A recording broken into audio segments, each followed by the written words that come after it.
कहते हैं हर इंसान की जिंदगी में कुछ ना कुछ ऐसा जरूर होता है जिससे आप कुछ सीख सकें। आज एक ऐसे ही इंसान का जिक्र हम करने जा रहे हैं जिन्हें आपने फिल्मों में देखा होगा। नाम है सईद जाफरी। लेकिन उनकी जिंदगी से जुड़ा एक ऐसा पहलू भी है जिसके बारे में बहुत कम लोग जानते हैं, या यूं कहें कि उसके बारे में बहुत कम लोगों को बताया गया है, खासकर नई पीढ़ी को।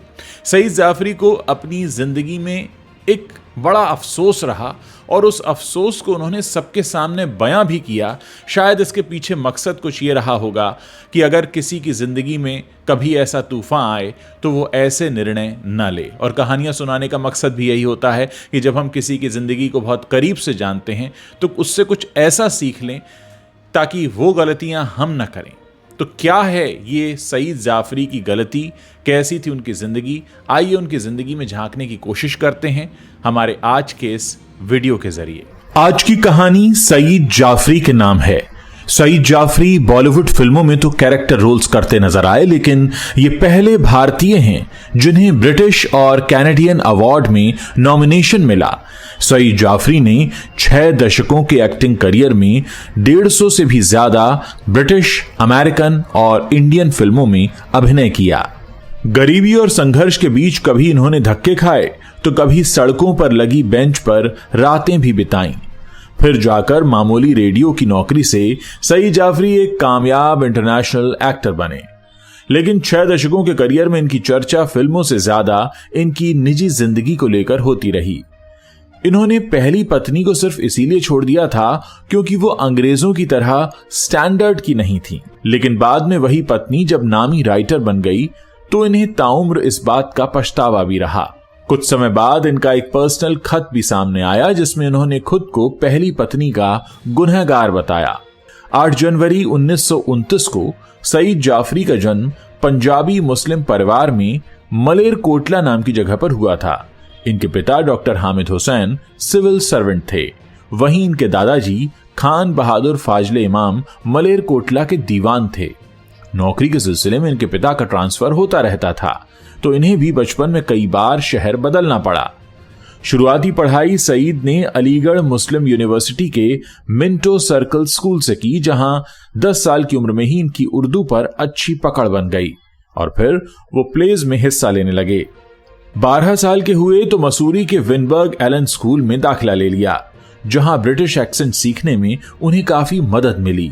इलाहाबाद यूनिवर्सिटी से इंग्लिश लिटरेचर में बीए और इंडियन लिटरेचर में एमए करने के बाद 1951 में सईद दिल्ली आ गए। सईद कार्टूनिस्ट, राइटर या ब्रॉडकास्टर बनने दिल्ली आए थे। दिल्ली में कोई ठिकाना तो नहीं था, तो नौकरी ढूंढते हुए सईद सड़कों पर लगी बेंच पर रातें बिताया करते थे। कुछ दिनों के संघर्ष के बाद उन्होंने ऑल इंडिया रेडियो में इंग्लिश अनाउंसर की नौकरी हासिल कर ली, जिसके लिए उन्हें उस जमाने में 250 रुपए की तनख्वाह मिला करती थी। नौकरी के बाद 30 रुपए के भाड़े में इन्हें घर भी मिल गया। 1951 में सईद ने फ्रैंक ठाकुरदास और बेंजी बेनेगल के साथ मिलकर एक अंग्रेजी थिएटर कंपनी यूनिटी थिएटर शुरू किया। यहां उनकी पहली मुलाकात अपनी होने वाली पत्नी मधुर बहादुर से हुई। इस थिएटर का पहला नाटक द ईगल हैज 2 हेड्स था, जिसमें मधुर बहादुर ने राजकुमारी का रोल किया था। 2 साल बाद मधुर ने भी ऑल इंडिया रेडियो में डीजे की नौकरी करनी शुरू कर दी। नौकरी और प्ले करते हुए दोनों एक दूसरे को दिल दे बैठे थे। कुछ समय बाद मधुर ड्रामा की पढ़ाई करने के लिए यूके चली गईं। उसी समय सईद जाफरी को भी अमेरिका में ड्रामा की पढ़ाई करने की स्कॉलरशिप मिल गई। 1956 में सईद जाफरी ने मधुर के परिवार से उनका हाथ मांगा, लेकिन घर वालों ने यह कहते हुए इनकार कर दिया कि एक एक्टर की कमाई स्थायी नहीं होती। सईद ने तुरंत रेडियो की नौकरी से इस्तीफा दे दिया और अमेरिका पहुंच गए। यहां उन्होंने मधुर को शादी के लिए प्रपोज कर दिया, लेकिन अब उन्होंने इनकार कर दिया। पर बाद में पिता की इजाजत लेकर दोनों ने वॉशिंगटन में 1958 में शादी कर ली। सईद जाफरी और उनकी पहली पत्नी के बीच इस बात को लेकर झगड़े हुआ करते थे क्योंकि वो अंग्रेजों की तरह बर्ताव नहीं किया करती थीं। सईद जाफरी को अमेरिका का खाना पसंद नहीं था। ऐसे में मधुर इंडिया से मां की लिखी रेसिपी मंगवाती और सईद के लिए खाना बनाती। कुछ ही समय बाद कपल के दोस्त बढ़ने लगे और दोनों घर में इंडियन खाने की दावत खुलकर करने लगे। मधुर के बनाए खाने की विदेशी लोग खूब तारीफें किया करते थे। सईद को विदेश का खाना तो पसंद नहीं था, लेकिन उन्हें ब्रिटिश कल्चर खूब प्रभावित करता था। वो फराटेदार अंग्रेजी में बात किया करते थे और अंग्रेजों की तरह ही बर्ताव करते थे। वहीं मधुर इंडियन कल्चर को फॉलो करते हुए हिंदी में बात किया करती थी। बस यही बात सईद को बिल्कुल पसंद नहीं आती थी। वो चाहते थे कि मधुर भी अंग्रेजों की तरह रहें। यही कारण था कि दोनों के बीच लगातार झगड़े होने लगे। मधुर को बदलने की कोशिश उन्हें सईद से दूर ले गई और दोनों ने 1965 में एक दूसरे से अलग होने का फैसला कर लिया। 1966 में मैक्सिको में दोनों को तलाक मिल गया। तलाक के बाद सईद मधुर को 3 बच्चों की परवरिश के लिए पैसे जरूर भेजते रहे, लेकिन उन्होंने कभी उनकी खबर नहीं ली। मधुर भी काम में व्यस्त थी, तो उन्होंने अपने तीनों बच्चों को अपनी मां और बहन के पास भारत भेज दिया। मधुर से अलग होने के बाद सईद जाफरी का रिश्ता अपनी को स्टार जेनिफर से रहा। दोनों ने करीब 10 सालों तक रिलेशनशिप में रहने के बाद शादी कर ली। जेनिफर विदेशी थी, जिनके साथ रहते हुए कुछ ही महीनों में सईद को इस बात का एहसास हो गया कि वो एक घरेलू महिला ही चाहते थे, ना कि विदेशी। अब एक किस्सा ऐसा है कि एक बार सईद जाफरी की जब नजर पड़ी अपनी पूर्व पत्नी के चेहरे पर, जो कि छपा था एक मैगजीन में, तो वो दंग रह गए थे। असल में सईद जाफरी कुछ उन गिने चुने लोगों में रहे जिन्होंने अपनी गलती सार्वजनिक तौर पर कबूल की। अपनी पहली पत्नी मधुर को कमतर समझने वाले सईद की नजर एक दिन पॉपुलर मैगजीन पर पड़ी, जिसमें छपी तस्वीर जानी पहचानी सी लग रही थी। उन्होंने गौर किया तो देखा वो और कोई नहीं बल्कि उनकी पूर्व पत्नी मधुर हैं। तस्वीर के साथ लिखा था, फेमस शेफ मधुर जाफरी ने अपनी किताब लॉन्च की है।